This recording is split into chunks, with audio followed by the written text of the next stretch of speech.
I'm still here, I'm still here. After the rain and all the smoke clear, I'm still here, I'm still here. Been through the struggle, but now the coast clear. I'm still here, I'm still here. After the rain and all the smoke clear, I'm still here, I'm still here. Been through the struggle, but now the coast clear. Welcome to the Black Student Athlete Summit podcast. We have Dr. Imamu Tomlinson with us today. Just recently dropped a new book, Less Than 1%, How Disruptors Defy the Odds. Native of Toronto, Ontario, now living in Dallas, Texas. Spent some time in Fresno, California. Daughter's a student athlete at Boston College. Son played a sport at a small school in Iowa. So not only is he here as a physician, but he's also here as a father as well. Thank you for joining us. I appreciate you. Thank you for having me. Well, let's get right to the big picture. You know, mental health is a big issue. Yes. And everywhere you go, mental health this, mental health that. Are these legitimate concerns, or has this become something that people have started to use as an excuse? I think there's a legitimate concern. Yeah. I mean, I think that a lot of times, historically, mental health was almost ignored. I mean, you know, you think about the way we grew up, right? You work hard and you die. Right. You didn't get depressed. You didn't get Right. sad. You know, maybe you cracked a smile every once in a while. So I think what happens now is that people are realizing that there's more to life than just working. Yeah. You got to have that mental health, that physical health. You got to be able to impact lives. You know, in my world, I got to be able to impact lives at work, and to do that, I got to make sure my mind is right. So I think that there's some significant issues going on. But some people say, Doc, we are raising a generation of people who are lazy, where some of my students, Dr. Moore, I need a mental health day. Yeah. We're using it as a cop-out and wondering, are we building the next generation of people? Are we helping them be resilient? Yeah, I try not to focus on those people who take advantage of it. Okay. I think it is an issue. And just like anything, there's a small percentage of people who will use that, you know, in a negative way. Right. But I think that if you look at it, you know, my daughter actually went through some things, you know, being an athlete growing up, having all that pressure on her. So if you really look at it, you can find ways to really identify the real issues that are going on, and not just people using it, you know, as a way to be lazy. Let's talk about specifically African American or Black student athletes, the pressures that they are under. You know, we talk about NIL, transfer portal. It has opened up a new world of opportunity for students. Yes. But as a father of 3 student athletes, it is also, there's a lot of pressure there. Can you speak to that for a minute? Yeah, I think if you look at it, they are having pressures that you and I had growing up in a completely different way. And it's in a way where people can feel left out. You think NIL, you know, the player getting $2 million or, you know, $1 million to play that game. There's somebody on that team that's playing for free. Yeah, come on, Doc. And so what is the pressure to perform there? But I think, you know, if you look at it, I always tell my kids, and I think try to tell myself, these are good problems to have. You know, I think that when having that pressure, you know, and if you can work through that with them, they can pursue greatness. They can get to greatness. So I don't look at it as a hindrance. I try to look at the optimistic side of it. Right. But let's talk about the transfer portal for a minute. Yeah. So let's say I'm playing it, just say North Texas, mid-major school, suburban Dallas. I'm comfortable. I'm fine. I may be getting a few $1,000s a month, but I'm the 7th or 8th person, you know, on the roster, so I'm good. But lo and behold, now all my teammates say they're getting in the portal. Yeah. This teammate said, well, this school offered me X. This school offered me X. How does a kid navigate that when they may really enjoy being at the school, but now they see all their teammates leaving? Yeah, they learn early how to listen carefully. You know, What do you mean by that? Well, when people are talking to you, you're the best thing ever. When you're being recruited, and I think that you have to sift through what people are really saying. You know, that happened to my daughter. She was one of 2 ladies left on the team. Everybody transferred out for different opportunities. This is Boston College. This is Boston College. A Power 4 program. Power 4 program, ACC. You know, for us, that's the pinnacle of women's basketball as a small point guard. Right. And so we had to look at that and say, you know, what is the ultimate goal? And I think that's the thing for kids is, what is your ultimate goal? She says, I want to graduate from Boston College. I want to go on to medical school. And I want to be at a school where I'm needed and I'm wanted. So, you know, the money will come. If you know, I always tell people, don't do things for the money. That's right. Do things to impact and change the world, and the money will absolutely follow. They don't believe that though, you know, because some people have never seen it. I didn't believe it. Okay. You know, quietly, like I didn't believe it. You know, as they 18, 19, I'm looking at it. I was like, I had no idea I'd be in the position I am now. So I think it's up to us to show them, to tell our stories. You know, I'm going to get opportunity to tell my story a little later on, and hopefully some of the audience says, wow, if he can make it, anybody can make it. So talk to us about your transition from St. Lawrence University to medical school. What was that like? Man, I found just the whole MCAT process and all of that. Yeah, so first of all, I found out I was short.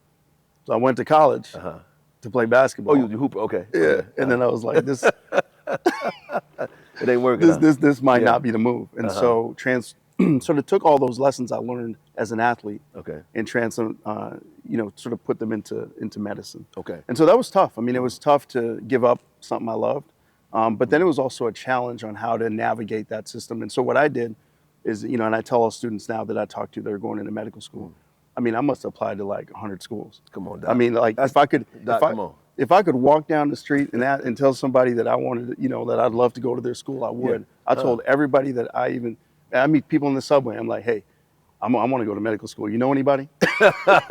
So, you know, for me, like it's that mentality of just going out there, being unapologetic about what you want to do and asking anybody you can for advice. But you think asking for advice? Yes. So one of the things we've been talking about is sometimes it's hard for black folk to ask for advice. And there's this concept, you probably know it, called stereotype threat. If I'm in an engineering class and the professor gives an assignment, I don't know what's going on. And I'm one of the only black kids in the class. If I raise my hand and say, Dr. Tomlinson, can you repeat this? There's the idea that if people perceive me as being inferior, me raising my hand saying I don't understand something basically proves that stereotype. So how did you deal with any of that kind of stuff? Absolutely dealt with it, but I didn't care about it. Okay. I mean, my mindset is, you know, one of the things I tell everybody is be your authentic self. Okay.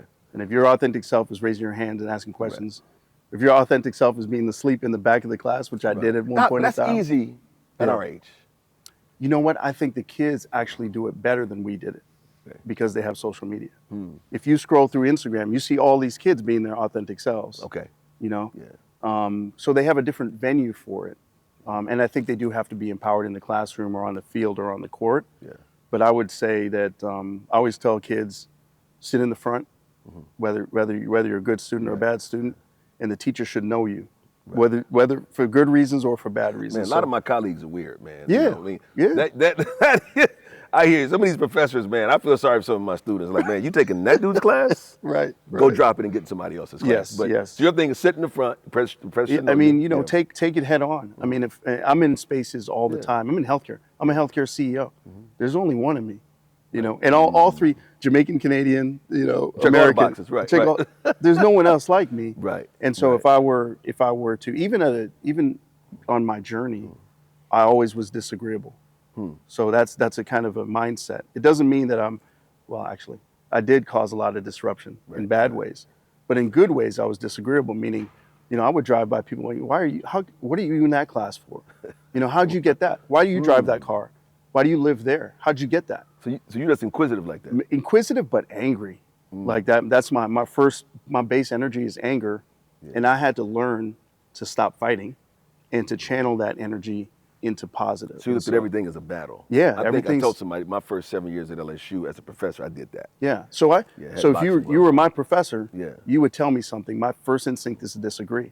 But that mindset made me learn more because now I'm asking you questions because I don't really believe you.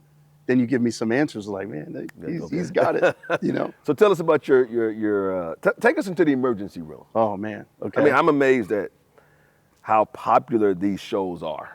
You know, I'm just being honest, how popular these hospital shows are. So what is it like in a real life emergency room? I think it's exciting.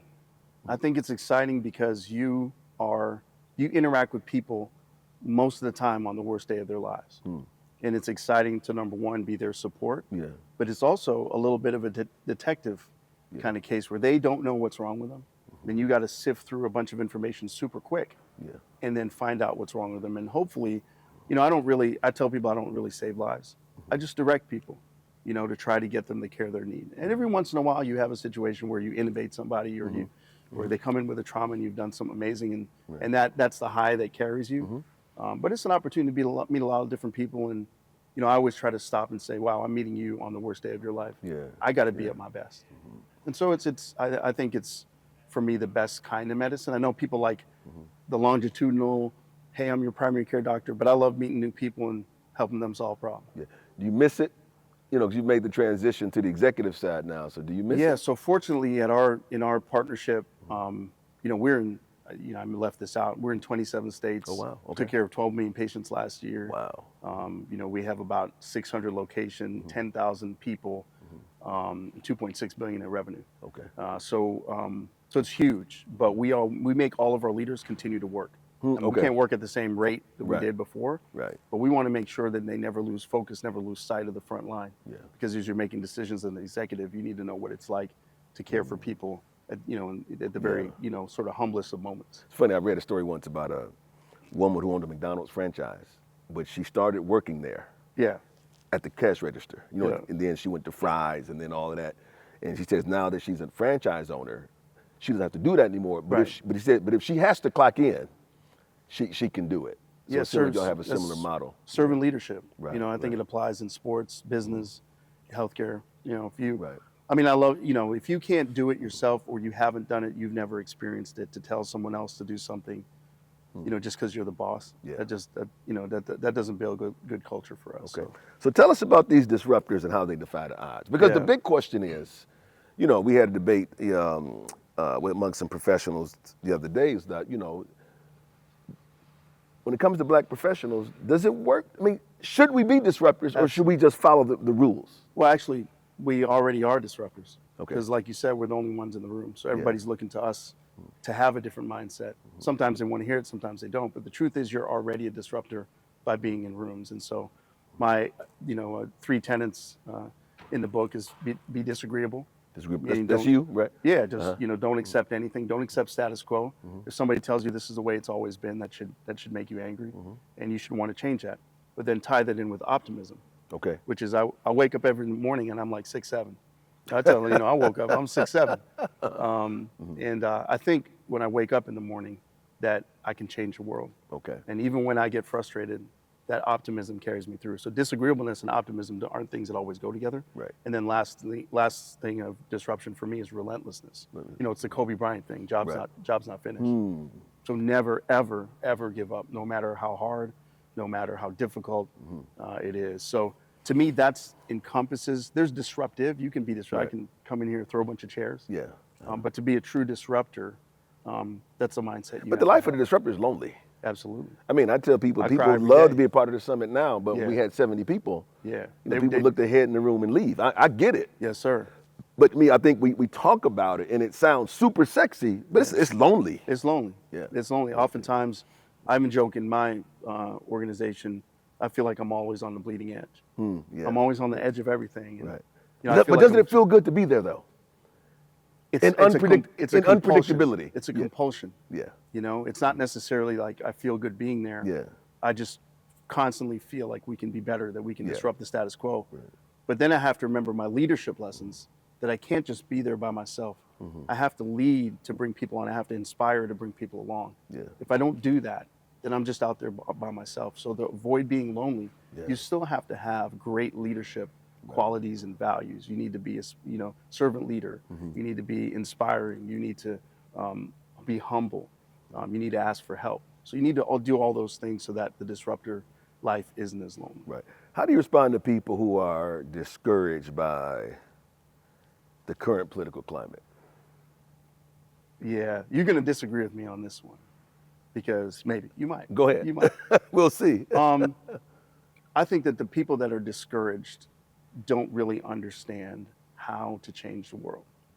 If I'm in a room where everybody agrees with me, I'm in the wrong room. Right. Okay. I need to be in a room where everybody disagrees with me, or they have a different philosophy, so that I can show them, tell stories to bring them over to what I believe. Okay. This is actually a very great time. This is an opportunity to refine our message. This is our opportunity to get Doc, together. People losing jobs. Yeah, I get it. There's going to listen, in wars, there are going to be casualties. Okay. You understand me? So I understand that in the firefight, Yeah. you're going to have people that have terrible, terrible, terrible situations, but that's going to happen anyway. So we have to reframe our message. DEI. So here's an example. I'll use DEI. Right. I don't know what that is.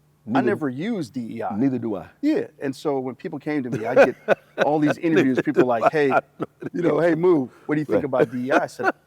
I said, I don't know. I know that my philosophy has always been in healthcare specifically that my responsibility is to make sure that everybody has access and opportunity to receive and deliver healthcare, no matter who they are, where they're from, or what they look like.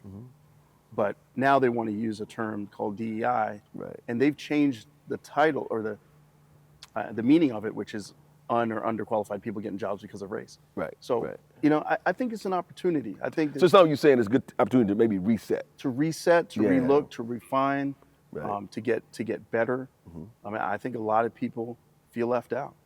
I think a lot of people who have had a lot of privilege over their lives, careers, history feel left out. And so, how can I craft my message to be able to bring them along so I can help the students that you have here at this amazing summit? Yeah, no, we thank you for coming to hang out with us. So you say disruptors are less than 1%. Yeah. What's keeping people from, because I've always lived on the edge. I mean, when I got my PhD, I'm like, I don't fit in with none of my colleagues. No shade. I mean, it just wasn't nothing there. Absolutely. I mean, they get excited about going to an academic conference, speaking in front of 8 people. And like, I can't do that, And in my profession, the more students you teach, they don't understand why I teach 500 students per class. Right. Leonard, why would you do that? and one phrase they use in my profession is, what is your teaching load? As if teaching is a burden. And I'm like, I got in this to teach. Yes. But they want to teach 6 or 8 people in some seminar on Shakespeare that has no relevance to anything. So how do we teach young professionals, these 600-700 students that'll be here later on, how do we teach them to be confident and to sort of chart their own path? Lots of different ways, but I think the stories that we have to tell them. You think about the oral history of Black people in America, and how we kind of lost that a little bit. We don't tell the stories. The reason I talk about less than 1% is because that's what a coach told me when he was trying to advise me on being more career minded, because I wasn't at the time. And he gave me some options of things that I could do. And I said, well, what about the CFO or COO? And I'm thinking about these things. And I said, what about a CEO? Point guard, like to pass the ball, like to make other people successful. And he's like, there's no chance. And so remember, my base energy is anger, so I'm pissed off. And I say, well, what are the chances? And he says less than 1%. And you've held that in your back pocket the whole time. Hey, I keep receipts. I hold grudges. And so the idea, again, it's not about me in the book, but really I look at different people, Steph Curry, Usain Bolt, Shelly Ann Fraser-Price, people that for whatever reason, nobody believed that they were going to be who they were going to be. So all these 700 students, what they need to know is they need to be their authentic selves. As hard as that, we have to help them do that. Identify their superpower, and then use that superpower to change the world, and understand that every one of their paths, all 700, will be different. That's right. If anybody gives you the 7 habits of highly effective people, take that and throw it out the door. I know I'm sure you mentor a lot of people. I tell like young professors, Dr. Boyd, we want to do what you do. I'm like, you can't do what I do. No. You can't do it. And I can inspire you to do what you're called to do, but you can't do what I do. Last question. Let me hit you with this. The formula for success. How about this? I want to know in your mind, what percentage is hard work, what percentage is luck, and what percentage is just favor from God? If I were to give you those 3 categories. I mean, can I do bad math and say 300%? Yeah, go ahead. I think so. Our family motto is hard work is undefeated. Okay. Our family motto is hard work, but I've realized through this recruiting process, through NIL, through the transfer portal, through my own career, that you do need luck. And I wouldn't say luck, sort of random. I would say luck meeting you today is luck for me. Okay. And I have to understand that I got to work hard to get in this seat next to you. But now I have to, once we get together, I have to realize that blessing has come from there. And I believe as far as, favor from God, this might be controversial, but I don't think God helps people who don't work hard. The word talks about that. He gives us gifts, and I think that my way to worship, if you will, is to maximize the gifts that I have. My favorite scripture says, God bless the work of my hands. Yes, sir. Right, so you got to work. And so, somebody said luck, and I define luck as when preparation meets opportunity. Absolutely. But you also have to find every moment, and this I tell kids too, every moment is a blessing. Yes, yes. The negative things are a blessing. They don't. It's hard. I mean, it's hard to receive that though. It is hard, and there's a term called anti-fragile. There's a Nicholas Taleb is a writer. He wrote Anti-Fragile, and the idea of when bad things happen to you, they actually you don't endure them, you don't overcome them. They actually make you stronger. So, but that's easy to say, Doc. So, let's say a coach comes to your daughter and say, "What's her name?" Athena. Athena, we need you to get in the train. We need you to get in the portal. It ain't working out here. That happened. Wow. That happened. Wow. And so then we got mad and we introspected and we looked at it and we said, hey, you know what? There's things that you can do better. We can't focus on that person. Yeah. We can't focus on them. I can't make a coach love her. Right. I think she's the best player in the world, but I'm dad. Right. And so what can we do to then maximize where she can be better? And then the other thing is really focusing on that 40-year plan. Yeah. You know, this is a moment in time when somebody tells you that you're not as good as you think you are. Yeah. That's a blessing, because you're not. That's good. That's and good. So how do you get better? You know, and then we'll end with this, man. Just the whole mentoring piece. I have a big time attorney who works with me on the summit, just behind the scenes. Yeah. And what he said was, he said, Leonard, you're asking these companies for big time money. They want to know if Leonard Moore gets hit by a bus, what happens to this? Yes. And so he's helping me build my whole back-end infrastructure. Yes. He said, Leonard, somebody got to answer the phone. You need a staff. It's not easy to hear. Yeah. You know, but what I try to tell the students is that that's the only person in my life who tells you what to do. I don't get no money from him. You know, and so talk about the power of mentorship. Power of mentorship. I mean, it's huge. I mean, opportunity to have Magic Johnson, write the foreword for my book, and Magic. I'll just tell this story. Maybe that we can close on this. So I'm interviewing Magic. I get an opportunity by different healthcare conferences. So I'm interviewing Magic, and we meet backstage, and we're just talking. And he says, "Well, what are you doing?" And so I start rattling. Off the business. I'm like, "Hey, we're in this state." He's like, "No. What are you doing?" Man. And I had to stop for a minute because, now I had to get deep. And so I said, I'm a writer. I want to be, I want to be a CEO. A writer who happens to be CEO, not a CEO who writes, right? There's a difference. He says, tell me the story. So I told him the story, less than 1%, and how I wanted to change the world. And he says, I'm going to write that forward for you. Wow. And so do I consider, we had maybe 8-10 interactions. Our foundations work together now. He's a mentor for me. That's awesome. And so I think there's mentorship, which is, I'm going to call you every day. You help me through problems. But we also have to realize that mentorship sometimes is that moment when I walk in the hall and I shake everybody's hands. That's one thing I do. I see him, hey, how you doing? Who are you? Because that moment might change the trajectory of, that person's life. And so I think mentorship is super important, but I think with social media and other things like that, we have to look at it a little differently. You're right. They can find it. Well, Dr. Tomlinson, thank you. Folks, the book, Less Than 1%, How Disruptors Defy the Odds, Unlocking Potential, Lessons from an Unlikely CEO. I appreciate you. Thank you so much. Thank you for your time, Doc. Appreciate it. All right. Yeah, I'm still here. After the rain and all the smoke clear.